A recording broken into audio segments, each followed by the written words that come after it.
55ാമത് കേരള സംസ്ഥാന ചലച്ചിത്ര അവാർഡ് പ്രഖ്യാപനം നൽകുന്ന സൂചനകൾ എന്താണ്?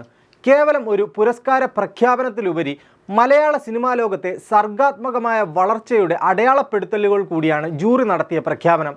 മികച്ച നടൻ മമ്മൂട്ടി, മികച്ച നടി ഷംല ഹംസ, മികച്ച സംവിധായകൻ ചിദംബരം, മികച്ച ചിത്രം മഞ്ഞുമ്മൽ ബോയ്സ്. ഈ പേരുകൾക്കപ്പുറം, ഈ സിനിമകൾക്കപ്പുറം ഈ അവാർഡ് ലിസ്റ്റ് മലയാള സിനിമയുടെ മുന്നോട്ടുള്ള പോക്കിനെ ഏതു തരത്തിലാണ് അടയാളപ്പെടുത്തുന്നത്? നമുക്ക് നോക്കാം. ജൂറിയുടെ ഏറ്റവും ശക്തമായ സന്ദേശം കിടക്കുന്നത് മികച്ച ചിത്രത്തിലാണ്. ചിദംബരം സംവിധാനം ചെയ്ത മഞ്ഞുമ്മൽ ബോയ്സ്.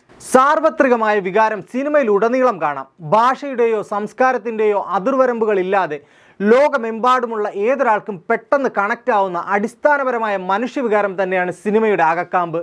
ഭയവും ആകാംക്ഷയും നിറഞ്ഞു നിൽക്കുന്ന കഥ പറച്ചിലിന് ഉതകുന്ന രീതിയിലുള്ള സെറ്റുകളും സിനിമയിൽ ശ്രദ്ധേയമായി. പൂർണ്ണതയുള്ള കലാസംവിധാനം നിർവഹിച്ച അജയൻ ചാലിശ്ശേരിക്ക് ജൂറി നൽകിയ അവാർഡിന് എതിരഭിപ്രായങ്ങൾ എവിടെ നിന്നുമില്ല.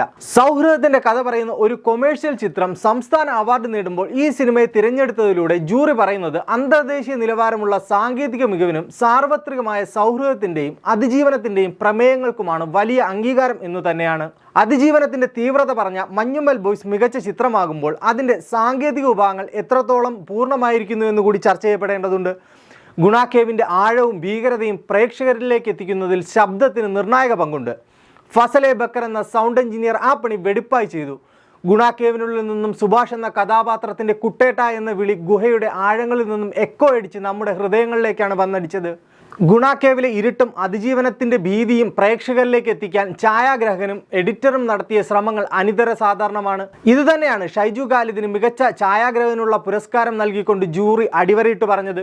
സിനിമയുടെ വേഗവും കാഴ്ചയുടെ നിലവാരവും നിശ്ചയിക്കുന്ന ഈ ഘടകങ്ങളെ ജൂറി പ്രത്യേകം അംഗീകരിച്ചത് സാങ്കേതിക മേഖലയിലെ മലയാള സിനിമയുടെ വളർച്ചയെയാണ് സൂചിപ്പിക്കുന്നത്. ചിദംബരം എന്ന യുവ സംവിധായകന്റെ വിജയം പുതിയ സിനിമകൾ പരീക്ഷിക്കാനും പുതിയ ചിന്താഗതികൾ അവതരിപ്പിക്കാനും യുവതലമുറയ്ക്ക് വലിയ പ്രചോദനമാകും. അടുത്ത വർഷം നമുക്ക് കൂടുതൽ പുതിയ തലമുറ സംവിധായകരുടെ മികച്ച ചിത്രങ്ങൾ പ്രതീക്ഷിക്കാം. മഞ്ഞുമ്മൽ ബോയ്സിന് 10ഓളം അവാർഡ് നൽകി സംസ്ഥാനം അംഗീകരിക്കുമ്പോൾ ഇനിയുള്ള നിർമ്മാതാക്കൾക്ക് പുതിയ തീമുകളിലും സാങ്കേതിക വിദ്യയിലും പണം മുടക്കാൻ ധൈര്യം നൽകും. Content is the king. അത് തന്നെയാണ് പ്രധാനം. വലിയ ക്യാൻവാസിലുള്ള സിനിമകൾക്കല്ല, മനുഷ്യന്റെ ജീവിതത്തെ അടുത്തറിയുന്ന മനസ്സിൽ തങ്ങി നിൽക്കുന്ന പ്രമേയങ്ങൾക്കാണ് ജൂറി പ്രാധാന്യം നൽകുന്നത്.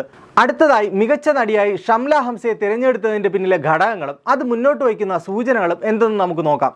ഷംല ഹംസയെ പോലെ ഒരു നവാഗതയോ അല്ലെങ്കിൽ മുഖ്യധാരയിലധികം കണ്ടിട്ടില്ലാത്ത ഒരു പ്രതിഭയോ അവാർഡ് നേടുമ്പോൾ അത് നൽകുന്ന സന്ദേശം കൃത്യമാണ്. നിങ്ങളുടെ പശ്ചാത്തലമോ മാർക്കറ്റ് മൂല്യമോ അല്ല പ്രധാനം, അവതരിപ്പിക്കുന്ന കഥാപാത്രത്തിൻ്റെ ആഴമാണ്. വലിയ നായികമാരുടെ പേരുകൾ ഉയർന്നു കേട്ട മത്സരത്തിൽ ഈ തിരഞ്ഞെടുപ്പ് മലയാള സിനിമ ഇനിയും പരീക്ഷണങ്ങൾ പ്രോത്സാഹിപ്പിക്കും എന്നതിൻ്റെ ഉറപ്പാണ്. പക്ഷേ ഏറ്റവും ശ്രദ്ധേയമായത് മമ്മൂട്ടിയുടെ വിജയമാണ്. രാഹുൽ സദാശിവൻ സംവിധാനം ചെയ്ത ബ്രഹ്മയുഗം എന്ന ചിത്രത്തിലെ കൊടുമൺ പോറ്റി എന്ന കഥാപാത്രത്തിലൂടെയാണ് അദ്ദേഹം ഈ നേട്ടം കൈവരിച്ചത്.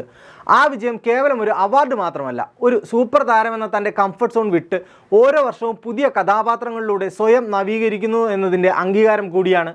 ഇത് മറ്റ് യുവതാരങ്ങൾക്കും മലയാള സിനിമയ്ക്കും നൽകുന്ന സൂചന സ്റ്റാർഡത്തിലപ്പുറം സമർപ്പണത്തോടെയുള്ള അഭിനയ മികവിനാണ് എന്നും വില എന്നത് തന്നെയാണ്. 50 വർഷത്തിലധികം മലയാള സിനിമാ ഇൻഡസ്ട്രിയിൽ നിലയുറപ്പിച്ചിരിക്കുന്ന മഹാനടൻ പുതുമുഖങ്ങളെപ്പോലെ പുതിയ പരീക്ഷണങ്ങൾ നടത്തിക്കൊണ്ടിരിക്കുകയാണ്. ചുരുക്കത്തിൽ 55ാമത് സംസ്ഥാന ചലച്ചിത്ര അവാർഡ് ജൂറി നൽകുന്ന സന്ദേശം വളരെ ലളിതമാണ്. കാണികൾക്ക് വേണ്ടത് സാങ്കേതിക പൂർണ്ണതയാണ്, വൈകാരികമായ ആഴമാണ്, മനസ്സറിയുന്ന പ്രകടനമാണ്.